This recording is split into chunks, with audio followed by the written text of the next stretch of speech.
Dalam surat Ibrani pasal 6 ayat pertama, pertobatan didefinisikan sebagai pertobatan dari perbuatan-perbuatan mati. Dalam Kisah Para Rasul pasal 20 ayat yang ke-21 didefinisikan sebagai pertobatan kepada Allah. Ini berarti bahwa dalam tindakan pertobatan, kita berbalik dari perbuatan-perbuatan mati kita dan menghadap kepada Allah, siap untuk mendengar dan mentaati perintahnya berikutnya. Frase kata perbuatan-perbuatan mati mencakup semua perbuatan-perbuatan dan aktivitas-aktivitas yang tidak didasarkan pada pertobatan dan iman. Itu bahkan mencakup perbuatan-perbuatan dan aktivitas-aktivitas agama atau religius. Bahkan mereka yang mengaku Kristen, jika tidak dibangun atas dasar ini. Dalam pengertian inilah Nabi Yesaya berseru, "Dan seluruh kebenaran kami seperti kain cemar." Tercatat dalam Yesaya 64 ayat yang ke-6. Tidak ada referensi di sini untuk perbuatan-perbuatan dosa dan kejahatan yang nyata. Bahkan perbuatan-perbuatan itu yang dilakukan atas nama agama dan moralitas, jika itu tidak didasarkan pada pertobatan dan iman, tidak dapat diterima di hadapan Allah.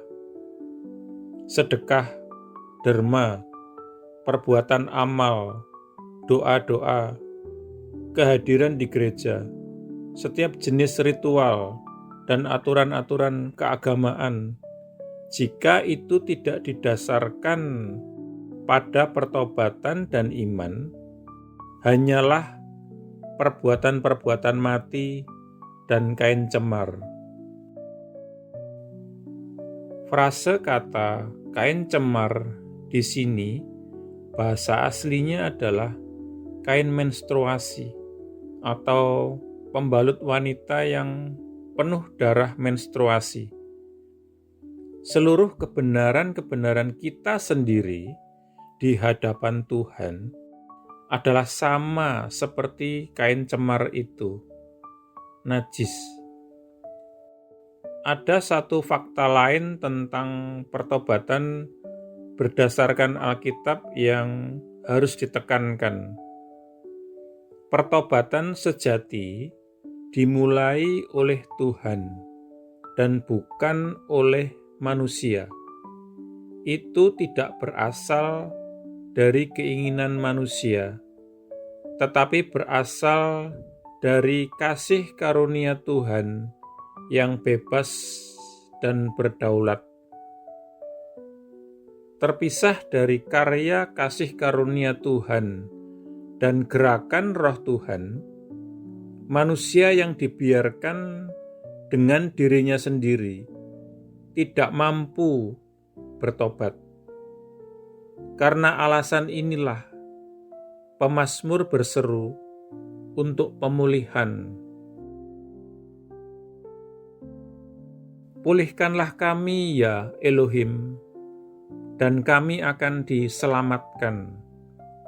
Tercatat dalam Mazmur 80 ayat 3 dan 7. Kata yang diterjemahkan pulihkanlah kami secara harfiah artinya buatlah kami berbalik atau buatlah kami bertobat. Yeremia menggunakan kata yang sama dalam surat Ratapan pasal 5 ayat yang ke-21. Kembalikanlah kami kepadamu ya Yehova, dan kami akan dipulihkan. Kecuali Tuhan pertama-tama menggerakkan manusia kepada dirinya, manusia tidak dapat oleh dirinya sendiri tanpa bantuan berbalik kepada Tuhan dan diselamatkan.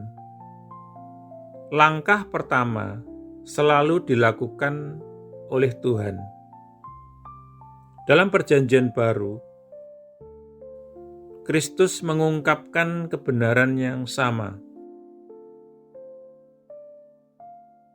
Tidak seorang pun dapat datang kepadaku kecuali Bapa yang mengutus aku menarik dia.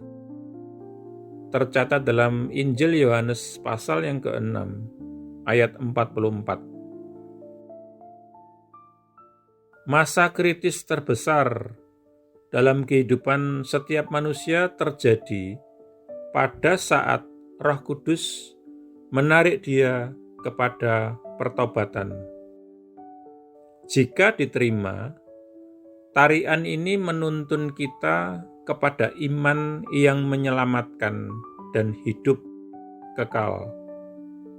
Jika ditolak, itu membuat orang berdosa itu untuk terus berjalan di jalannya sendiri menuju ke dalam jurang maut dan kegelapan kekal yang tidak ada batas akhirnya dalam keterpisahan dari Tuhan di sepanjang kekekalan.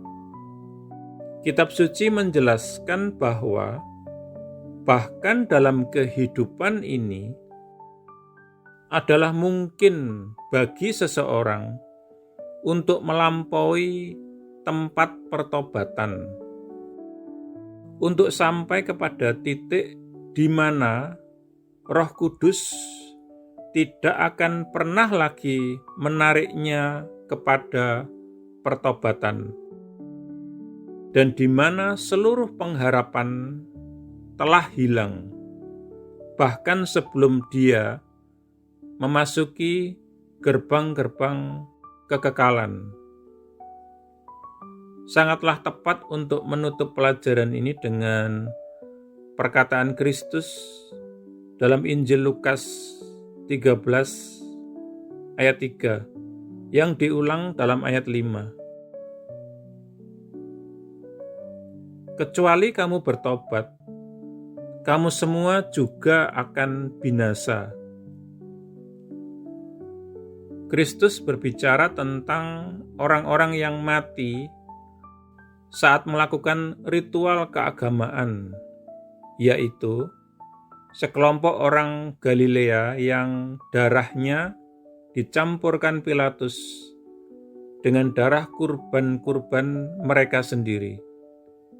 Ketika sedang mempersembahkan kurban-kurban mereka di bait suci, orang-orang ini telah dieksekusi atas perintah gubernur Romawi, dan darah mereka telah tercampur di lantai bait suci dengan darah kurban-kurban mereka. Namun Kristus memberitahu kita bahwa orang-orang ini binasa. Mereka telah pergi, terhilang di dalam kekekalan.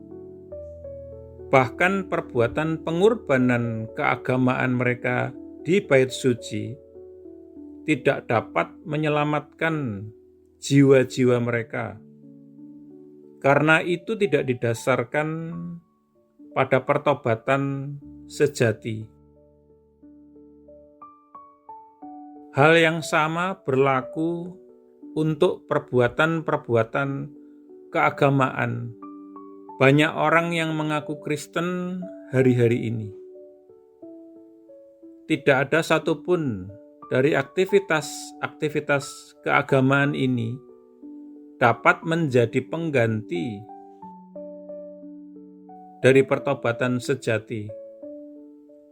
Tanpa pertobatan seperti itu, Kristus sendiri berkata, "Kamu semua juga akan binasa."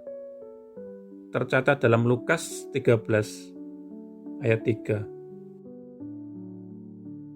Kita berdoa.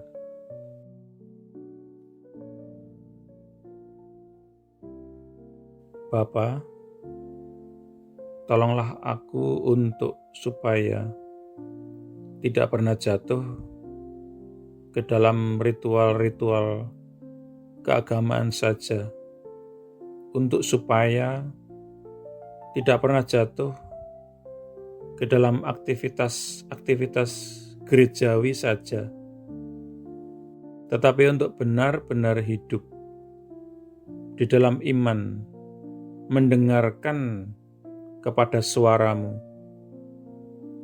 Tolonglah aku untuk menghidupi gaya hidup pertobatan sejati yang penuh kerendahan hati, supaya kemuliaan-Mu dapat terlihat di dalam dan melalui aku. Amin.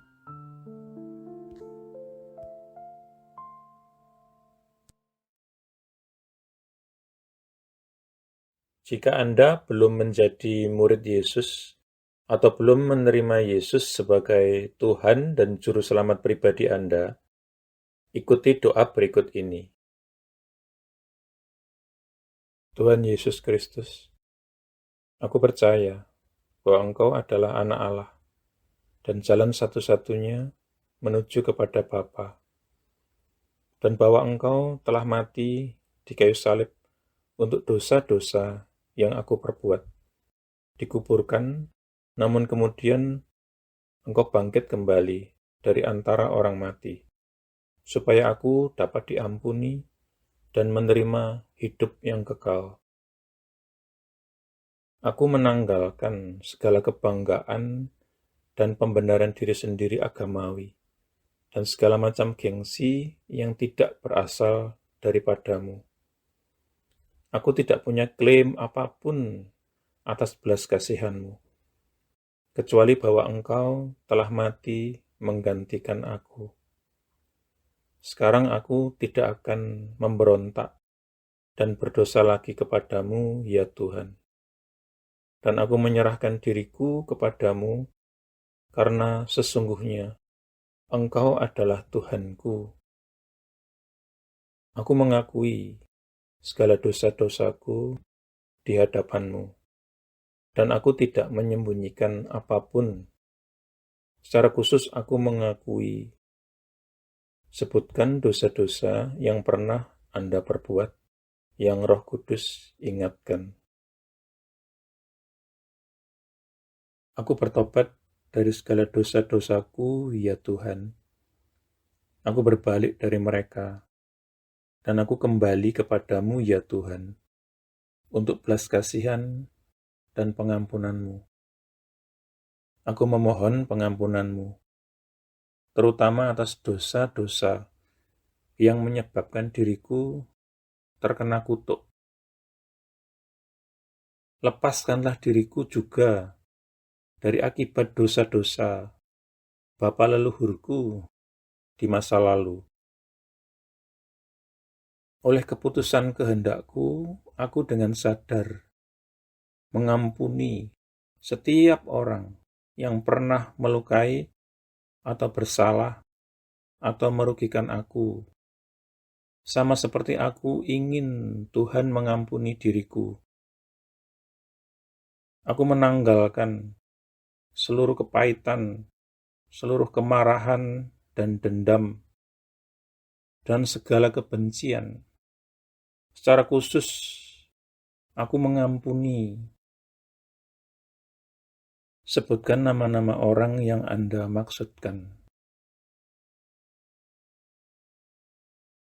Aku membatalkan dan memutuskan segala hubungan yang pernah aku miliki dengan hal-hal okultisme dan segala macam agama palsu dan segala sesuatu yang berasal dari iblis. Seandainya aku masih punya barang-barang yang menghubungkan diriku dengan iblis, okultisme, dan agama palsu, aku berkomitmen saat ini, Tuhan, untuk menyingkirkan dan menghancurkannya.